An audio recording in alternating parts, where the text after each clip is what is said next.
ಇವತ್ತು ನಾಳೆ MP ticket ಹಂಚಿಕೆ ಅಂತಿಮವಾಗುತ್ತೆ. ಬೆಂಗಳೂರಲ್ಲಿ ಗೃಹ ಸಚಿವ ಜಿ ಪರಮೇಶ್ವರ್ ಹೇಳಿಕೆ ಕೊಟ್ಟಿದ್ದಾರೆ.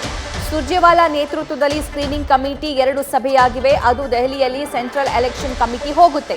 ಖರ್ಗೆ ಅವರೇ ಎಐಸಿಸಿ ಅಧ್ಯಕ್ಷರು ಆಗಿರೋದ್ರಿಂದ ಇದು ಸುಲಭ. ಬೇರೆ ಪಕ್ಷದಿಂದ ಬರೋರಿದ್ದಾರೆ, ಸ್ವಲ್ಪ ಹೋಲ್ಡ್ ಮಾಡ್ತಾರೆ. 2ನೇ ಪಟ್ಟಿಯಲ್ಲಿ ಬಿಡುಗಡೆ ಮಾಡ್ತಾರೆ ಅಂತ ಹೇಳಿ ಜಿ ಪರಮೇಶ್ವರ್ ಮಾತಾಡಿದ್ದಾರೆ.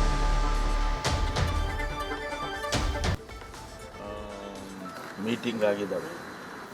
ನಮ್ಮಲ್ಲಿ ಸುರ್ಜೇವಾಲಾ ಅವರ ಅಧ್ಯಕ್ಷತೆಯಲ್ಲಿ ಮತ್ತು ನಮ್ಮ ಅಲ್ಲಿನ ಉಸ್ತುವಾರಿ ಒಬ್ಬರನ್ನ ನೇಮಕ ಮಾಡಿದ್ದಾರೆ ಸ್ಕ್ರೀನಿಂಗ್ ಕಮಿಟಿಗೆ. ಅವರು ಮೀಟಿಂಗ್ ಮಾಡಿದ್ದಾರೆ, ಈಗಾಗಲೇ 2 ಮೀಟಿಂಗ್ ಮಾಡಿದ್ದಾರೆ. ಇವತ್ತು ನಾಳೆಗೆ ಅಂತಿಮಗೊಳಿಸ್ತಾರೆ. ಅದು ಸೆಂಟ್ರಲ್ ಎಲೆಕ್ಷನ್ ಕಮಿಟಿಗೆ ಹೋಗ್ಬೇಕು. ಮತ್ತೆ ಡೆಲ್ಲಿನಲ್ಲಿ ಸೆಂಟ್ರಲ್ ಎಲೆಕ್ಷನ್ ಕಮಿಟಿ ಕಾಂಗ್ರೆಸ್ ಅಧ್ಯಕ್ಷರ ನೇತೃತ್ವದಲ್ಲಿ ಆಗುತ್ತೆ. ACC ಅಧ್ಯಕ್ಷರ ನೇತೃತ್ವದಲ್ಲಿ 16 ಜನ ಏನು ಇದ್ದಾರೆ. ಅದು ಅಲ್ಲಿ ಕ್ಲಿಯರ್ ಆದಾಗ ಮಾತ್ರ ಅಧಿಕೃತವಾಗಿ ಪ್ರಕಟಣೆ ಮಾಡ್ತಾರೆ. ರಾಜ್ಯದಲ್ಲಿ 9ನೇ ತಾರೀಕು ಮೀಟಿಂಗ್ ಇದೆ ಅಂತ ಹೇಳಿದ್ರೆ ಇಲ್ಲ, ಇವೆಲ್ಲ ಪ್ರಿಲಿಮಿನರೀಸ್, ಇವೆಲ್ಲ ಸ್ಕ್ರೀನ್. ನ್ಯೂಸ್ ಫಸ್ಟ್ ನಿರ್ಭೀತಿಯಿಂದ ನಿಮ್ಮ ಪರವಾಗಿ.